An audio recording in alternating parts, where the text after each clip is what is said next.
မနေ့ကကျမယောက်ျားလေးတခြားကောင်မလေးကတော့မတဲလေးပေးတယ် အသေးပေးတာ ဟုတ်တယ် အသေးပေးတာဆိုရင်မဒီမဲ့ဒါလေးယူ ပြီးတော့လည်းအမရဲ့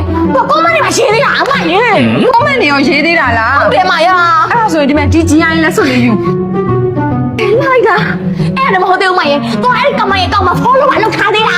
follow မလုပ်သေးတယ် ဟုတ်တယ်အမရ အဲ့ဒါတော့လွန်သွားပြီအမ follow မလုပ်ထားရဆိုရင်ဒါသာယူတော့ ချက်လိုက်တာလာတယ်မတားယူမယ်ရှင်းရှင်းတွေ့ရနော်ရှင်းတခြားကောင်မလေးကတော့အသေးပဲကောင်မလေးကို follow လုပ်ရတော့ကြည့်ကိုလို့တာကိုခမ်းမယ်နဲ့ချက်လိုက်တာ ပြောပါဦး ဟုတ်ကဲ့ပါ မဒီတစ်ဆက်လုံးလာထည့်လိုက်တော့ ဟုတ်ကဲ့ပဲနော် ဟုတ်ပါ